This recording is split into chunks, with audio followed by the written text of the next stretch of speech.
Hello, welcome to our RecapPlus channel with me, Matthew. Today we will watch a recap movie called Acts of Vengeance. Released in 2017. This is a spoiler content video, so please turn on the subtitle and let's start the story.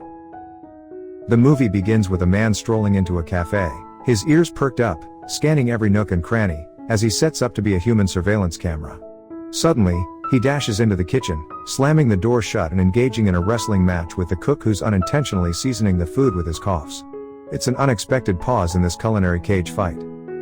Meanwhile, a narrator chimes in, asking, "Do I resemble a lunatic to you?"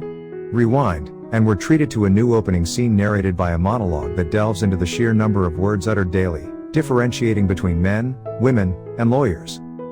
Meet Frank Valera, a high-flying lawyer renowned for his knack for securing not guilty verdicts for his clients. In the next scene, we're introduced to his family, his wife Sue and their young daughter Olivia, who are prepping for a talent show. Olivia hands the phone to chat with her dad, assuring him, "You're gonna adore the performance." Frank tells a little white lie, claiming he's on his way down to the garage in the elevator, all while he's planted firmly behind his law firm desk.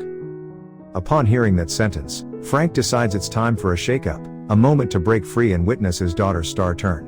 As he heads for the elevator, the doors conveniently seal his fate, and his boss/co-worker in the adjacent room beckons him over to discuss a case. Time zooms past, pushing the evening hours, and Frank gets tardier by the minute. We glimpse Frank stuck in traffic as the rain pours while his daughter dazzles on the stage. Eventually, Frank arrives at the performance hall, but there's no sign of his family. He rings them, but silence greets him. He heads home and rings Sue to apologize, urging her to hurry back. As nightfall creeps in, time keeps ticking with Frank anxiously awaiting their return. Sadly, it's a police car that rolls up to the door, and Frank is led to a crime scene. The voices of the police officers fade into the background as he approaches the scene. There, two bodies are locked in a heart-wrenching embrace in a ditch. It's a devastating sight, and Frank's anguished scream is only restrained by the firm grip of the police. Frank arrives at the police station seeking answers from Police Chief Lustiger. Unfortunately, the chief is preoccupied, engrossed in his phone, and responds half-heartedly to Frank's inquiries. They exchange tidbits about the Russian mafia's influence in the area, the discovery of gold fibers, and the lack of leads. It becomes clear that the police force isn't going the extra mile to crack the case. Frank's frustration boils over, and he storms out in a huff.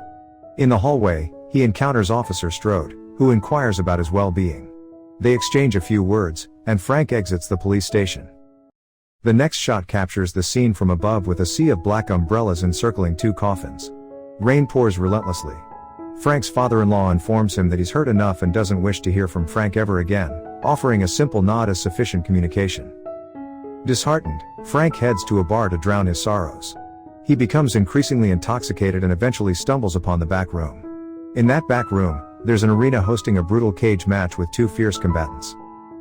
Fueled by liquid courage, Frank consumes two more shots and initiates a confrontation with an unsuspecting onlooker.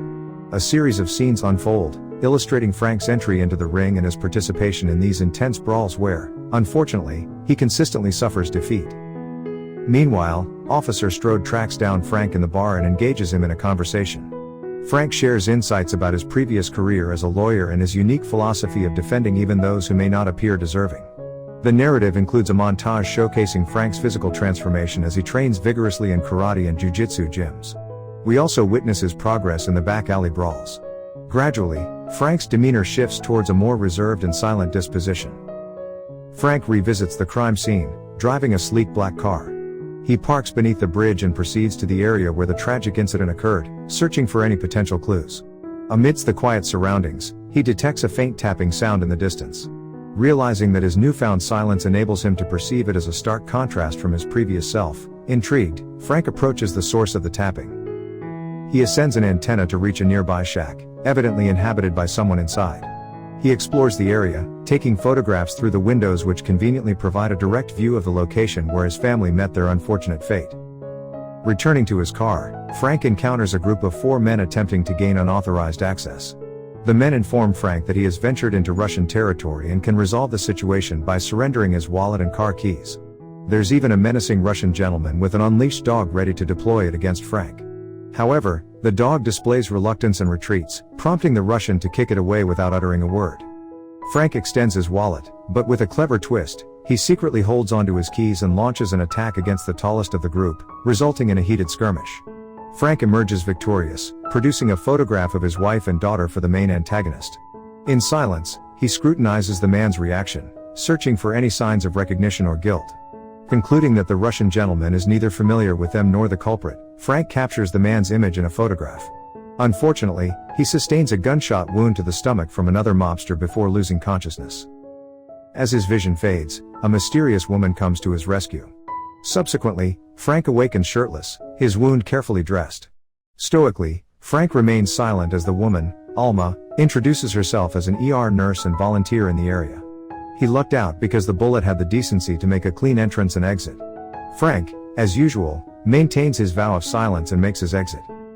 Out in the wild world, he encounters the dog who inexplicably decides to join him on this thrilling adventure. Together, they embark on a homeward-bound escapade. Back at his base, Frank pins up a snapshot of the Russian mobster on his whiteboard. With a flourish, he crosses out the mobster's face. Just then, the doorbell rings, and it's none other than our ER nurse with his wallet in tow. She reminds him that he does, in fact, possess the power of speech and that he even talks in his sleep. Frank's response is still nada. With a solemn gesture, he hands her an invitation to a memorial service, a subtle way of letting her know that his family has passed away. Alma, in an act of friendship or perhaps pity, decides to buddy up with the silent man. Frank takes a stab at tracking down a potential witness living in a makeshift shelter, but in a moment of classic Frank clumsiness, he manages to spook the guy into slamming the door in his own face. In his quest for answers, Frank swings by Alma's place, only to find her missing. The scene shifts to Alma's workplace, a hospital, where a gang of fellas approaches her, demanding she continued their little pharmaceutical arrangement. Alma, fed up with their shenanigans, adamantly declined. This prompted one of the gentlemen to apply an impromptu necktie, but Alma stuck to her guns. Just when things were getting dicey, guess who showed up? It's Frank, riding to the rescue.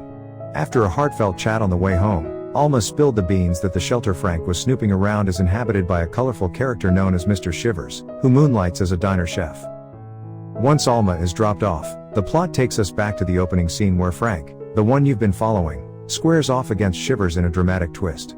Frank shares his family photo with Shivers, who, from his sheltered viewpoint, drops a bombshell, asserting that a police officer is the culprit. Frank peers into Shivers' eyes, sees recognition but not guilt, and decides to trust him. He bolts out the back door just as the cavalry arrives at the front entrance he had previously barricaded. Frank decides to become a secret agent and snuck into the police station. There, he discovered that Hank Strode was patrolling the same area when the murders happened. After a few days of spying on Strode and playing a real-life game of car musical chairs, Frank figured out Strode's daily routine. He made a lucky find when he stumbled upon a spare key hidden behind a plant at Strode's home. Inside, Frank uncovered a police jacket with fancy gold threads poking out from a badge on the sleeve. His detective skills didn't stop there. Frank noticed something odd, a fake door inside that hidden space. He discovered a bag full of magazines featuring his face on the cover, news stories about Strode's daughter's tragic murder, and details about how Frank had defended a suspect who got off on a technicality. Then, Frank spotted a digital camera and decided to play paparazzi. When he turned it on, he found pictures of himself at a funeral and his family's birthday party. All these clues made Frank realize that things were getting serious. He left a note on Strode's car inviting him to a late-night meetup at a warehouse to return the camera. When Strode arrived, it was an all-out brawl. They fought tooth and nail, both getting a bit banged up in the process. Strode wanted Frank to feel the pain of freeing that suspect and understand what he'd been through. But in the end, Frank resisted the urge to go all Hulk on Strode. Instead, he remembered a wise saying from Aurelius: the best way to get back at your enemy is by being a better person. So, he gave Strode a good thump on the head and knocked him out. Later, there was news coverage of Strode's trial and how he got convicted. The police department celebrated, saying that putting away a bad cop was a victory. Finally, Frank and Alma went to visit his family's graves. At that moment, Frank broke his silence, saying those three little words, "I love you," to his family's resting place. Thank you for watching. If you enjoyed this video, don't forget to subscribe for more content like this. You can also click on the videos on your screen to watch more interesting videos. And please share your thoughts about today's video in the comments down below. Lastly, always remember to stay safe and stay healthy. See you in the next video.